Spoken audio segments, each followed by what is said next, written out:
সম্মানীয় viewers, electric and Soundtech YouTube চ্যানেলে আপনাদেরকে স্বাগত জানাই। তো বন্ধুরা, অনেক দাদার কমেন্টে আজকে আরও একটা নতুন ভিডিও নিয়ে আপনাদের সামনে উপস্থিত হলাম। আজকের ভিডিওর বিষয় হচ্ছে ই রিক্সার চার্জারের সমস্যা। অনেক ক্ষেত্রে কি হয়, ই রিক্সায় ঠিকঠাক চার্জ হচ্ছে না। তো চার্জ কেন হচ্ছে না, বা চার্জারের কি সমস্যা থাকতে পারে, বা আমাদের টোটোর কি সমস্যা থাকতে পারে, সেই বিষয় নিয়ে আজকে বিস্তারিত ভিডিও হতে চলেছে। তো আপনি যদি একজন টোটো চালক হয়ে থাকেন তো অবশ্যই সম্পূর্ণ ভিডিওটা দেখুন। অনেকটাই সমস্যা আপনার সমাধান হয়ে যাবে এই জিনিসগুলো দেখার পর। আমাদের ই রিক্সাতে চার্জ দিতে অনেক টাইম লাগছে এবং অনেক ইউনিট কারেন্ট পুড়ে যাচ্ছে। সেক্ষেত্রে আমাদের লস হচ্ছে, কারণ ইউনিট যত বেশি আমাদের ইলেকট্রিসিটি পুড়বে তত আমাদের ইলেকট্রিসিটির বিলটা বেশি আসবে। তো এই সমস্ত তথ্য নিয়েই আজকের ভিডিও হতে চলেছে। সর্বপ্রথম যে জিনিসটা আমরা দেখব বা জানবো, আমাদের সমস্যাগুলো কি কি ধরনের হয়। আমি বিশেষ করে এখানে 7টা সমস্যার কথা বলবো। এরপরেও যদি কোনো সমস্যা থাকে অবশ্যই কমেন্টে জানাবেন। বা এই জিনিসগুলোর জন্যই কিন্তু আমাদের ই রিক্সাতে চার্জ হতে অনেক সময় লাগে। এক দাদা কমেন্ট করেছেন যে আমার 1 নম্বর চার্জারটাই আছে, আমার চার্জ হতে অনেকটাই টাইম লাগছে, চার্জ হতে 9 থেকে 10 ইউনিট কারেন্ট পুড়ছে। তো সেই সমস্যাটা নিয়েও কথা বলার চেষ্টা করব। সর্বপ্রথমে আমাদের চার্জারের সমস্যার জন্য যে 7টি কারণ আপনাদের সামনে উপস্থাপন করার চেষ্টা করব, তার মধ্যে নাম্বার 1, লো কোয়ালিটির ব্যাটারি। তো দেখুন, আমাদের ব্যাটারির কোয়ালিটি যদি খারাপ হয় সেক্ষেত্রে হয় খুব দ্রুত চার্জ হয়ে যাবে, নয়তো অনেক টাইম নেবে। লো কোয়ালিটির ব্যাটারি আমাদেরকে পরিত্যাগ করে ভালো কোয়ালিটির ব্যাটারি নেওয়াটা প্রয়োজন। 2 নম্বর বিষয় হচ্ছে পুরানো ব্যাটারি। আমরা অনেক ক্ষেত্রে কি করি যে পুরানো ব্যাটারি আমরা কিনি, সেটা আমাদের হয়তো বাজেটে আসে না, সেক্ষেত্রে অনেক ক্ষেত্রে নিতে হয়। তো সেই ধরনের ব্যাটারি যদি থাকে তো সেক্ষেত্রেও চার্জের একটু সমস্যা হয়, চার্জ হতে একটু দেরি হয়। নম্বর 3, আমরা যে ই রিক্সার চার্জার ব্যবহার করি সেটা যদি কম ওয়াটের হয় সেক্ষেত্রেও চার্জারের টাইমটা অনেকটাই লাগে এবং চার্জ হতে অনেক সময় নেয়। নম্বর 4, চার্জারের মান। আমরা কি কোম্পানি বা কি ধরনের চার্জার ইউজ করছি সেটার উপরও চার্জার হতে টাইম লাগা বা ইলেকট্রিসিটি পড়া এটাও ডিপেন্ড করে। তো মানটা অনেকটা উন্নত মানের হওয়া উচিত। তো আমরা লো কোয়ালিটির যদি চার্জার ব্যবহার করি সেক্ষেত্রে এই ধরনের সমস্যা হয়। নম্বর 4, ইলেকট্রিক ভোল্টেজের উঠানামা, যেটা আমরা ফ্ল্যাকচুয়েশন বলি। মানে বিদ্যুৎ ভোল্টেজ হঠাৎ করে বেড়ে যাচ্ছে, হঠাৎ করে কমে যাচ্ছে। অনেক সময় আমরা যেটা বলি লোডশেডিং হয়ে গেছে, সিঙ্গেল ফেজ হয়েছে, এই ধরনের কথা আমরা ব্যবহার করে থাকি। তো এটাও একটা সমস্যা। যদি ইলেকট্রিসিটির ফ্ল্যাকচুয়েশন হয়ে থাকে তো সেক্ষেত্রেও এই ধরনের সমস্যা হয় আমাদের চার্জারের ক্ষেত্রে, বা চার্জ দিতে অনেকটাই টাইম লেগে যাচ্ছে এবং ইউনিটটাও অনেকটাই পুড়ে যাচ্ছে এবং চার্জ অনেক সময় হতেই চায় না। নম্বর 5, ব্যাটারির অতিরিক্ত ব্যবহার। দেখুন, আমরা ই রিক্সা কিনেছি তো সেক্ষেত্রে তো আমরা চালাবই। একটা ব্যাটারি আমরা যখন অনেকভাবে ব্যবহার করি, প্রতিনিয়ত ব্যবহার করি, অনেক জায়গায় দেখা যায় কি যে আপনাদের যে টোটো ই রিক্সার ব্যাটারি আছে, অনেক ক্ষেত্রে মাইক সেট যদি আমরা ব্যবহার করি ওই ব্যাটারির সাথেই আমরা ব্যবহার করি, সেক্ষেত্রে কিন্তু আমাদের একটু সমস্যা হতে পারে।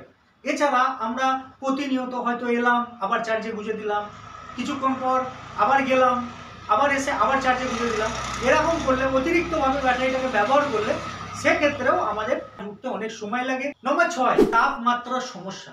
শীতকালে একটু টাইম লাগে বেশি, গরমকালে একটু কম লাগে। তো তাপমাত্রাও ভ্যারি করে আপনাদের চার্জারের ক্ষেত্রে, বা চার্জ হওয়ার সময় অনেক ক্ষেত্রে তাপমাত্রা যখন বেশি থাকে তখন হয়তো অল্প সময়ের মধ্যে চার্জ হয়ে যাচ্ছে। তো গেল আমাদের সমস্যা, আমাদের ব্যাটারিতে ঠিকঠাক চার্জ হচ্ছে না, আমাদের চার্জ হতে অনেক সমস্যা হচ্ছে। তো সমস্যা নিয়ে আমরা কথা বললাম, এবার আমরা সলভ কিভাবে করব বা কোন জিনিসটা আমাদের দেখাটা উচিত।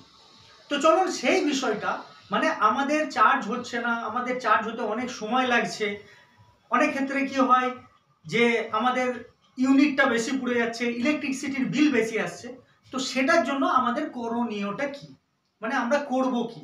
তো চলুন বন্ধুরা সেই বিষয়টা জানি। সর্বপ্রথম যে জিনিসটা করা উচিত, ব্যাটারির স্বাস্থ্য নিয়মিত পরীক্ষা করতে হবে। আমাদের ব্যাটারিটা ঠিক আছে কিনা সেটা নিয়মিত আমাদেরকে চেক করতে হবে। অনেক ক্ষেত্রে কি হয়, ঠিক সময় মতো জল দিতে হবে, ব্যাটারির অ্যাসিডের প্রবলেম থাকলে সেই জিনিসটা দেখতে হবে। আমি যে কথাগুলো বলছি বেসিক্যালি এটা লিড অ্যাসিড ব্যাটারির কথা আমি বেসিক্যালি এখানে বলছি। তো এই লিড অ্যাসিড ব্যাটারি বেশি চলে, সেক্ষেত্রে লিড অ্যাসিড ব্যাটারি নিয়ে আমি কথা বলার চেষ্টা করছি। দ্বিতীয় নম্বর, আমাদের উন্নত মানের চার্জার ব্যবহার করতে হবে। আমরা যদি উন্নত মানের ভালো কোম্পানির কোনো চার্জার ব্যবহার করি, সেক্ষেত্রে আমাদের সময় এবং বিদ্যুৎ দুটোই বাঁচবে। আমরা লাভের বা লভ্যাংশের একটা মুখ দেখতে পাই।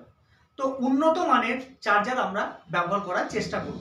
সেক্ষেত্রে আমাদের ই রিক্সার চার্জও খুব অল্প সময়ে হবে এবং বিদ্যুৎ বিলটাও কম আসবে, বিদ্যুৎ খরচাটাও কম হবে। 3, ইলেকট্রিসিটি যখন ফ্ল্যাকচুয়েশন হয় সেটা আমাদের ঠিক রাখতে হবে। সেটার জন্য আপনি টেবিলাইজার ব্যবহার করতে পারেন, যাতে ভোল্টেজটা স্থায়িত্ব থাকে, ঠিক থাকে। তো এই জিনিসটা অবশ্যই লক্ষ্য রাখতে হবে। যদি ভোল্টেজ ফ্ল্যাকচুয়েশন হয়, সেক্ষেত্রে আমাদের চার্জের ইউনিট বেড়ে যায়, অনেক সময় চার্জ হতে টাইম লাগে। তো এই জিনিসটা লক্ষ্য রাখার জন্য আমরা টেবিলাইজার ব্যবহার করতে পারি। এবার নম্বর 4, ঠিক সময়ে জল দেওয়া, সঠিকভাবে ব্যাটারিটাকে পরীক্ষা করা, কোনো অংশে কোনো ধরনের প্রবলেম হলে সেটা মিস্ত্রিদের সাথে আলোচনা করা, এর টার্মিনালগুলো ঠিক আছে কিনা এর টার্মিনালগুলো চেক করা, কোনো ধরনের কোনো ড্যামেজ হয়েছে কিনা সেই জিনিসগুলো দেখা। তো এই ধরনের পরীক্ষাগুলো আমাদেরকে করতে হবে এবং জলটা যাতে সব সময় সঠিক থাকে সেই জিনিসটা মেনটেন করতে হবে। এটা যদি আপনি মেনটেন করে চলেন, তো আপনার ব্যাটারির চার্জও বেশ স্থায়িত্ব লাভ করবে। নম্বর 5, আমরা লিড অ্যাসিড ব্যাটারি ব্যবহার করি, সেক্ষেত্রে এর পরিবর্তে আপনারা লিথিয়াম আয়ন ব্যাটারি ব্যবহার করতে পারেন। লিথিয়াম আয়ন ব্যাটারি ব্যবহার করলে এই সমস্যাগুলো তুলনামূলক কম হয় এবং অল্প সময়ের মধ্যে আপনার ব্যাটারিতে চার্জ হয়েছে। তো এই জিনিসটাও আপনাদেরকে মাথায় রেখে চলতে হবে। তবে বাজেট অনুযায়ী আপনি এটা ঠিক করবেন। যে আমি বলে দিলাম বা শুনে নিলাম তার জন্য করতে হবে এমন কিছু নয়।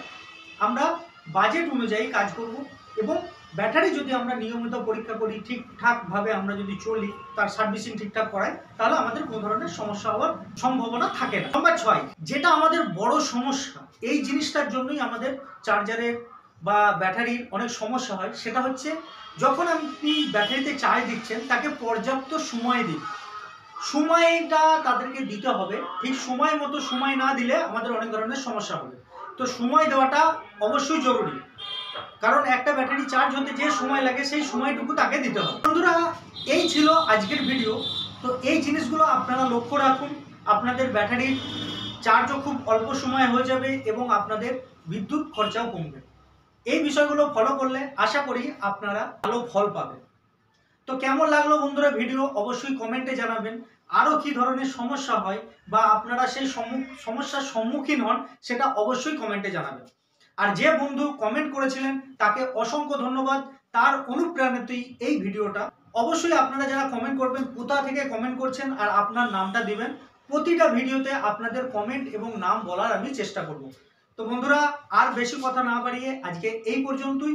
ততক্ষণে আপনি ভালো থাকুন, অন্যকে ভালো রাখুন। নমস্কার, ধন্যবাদ।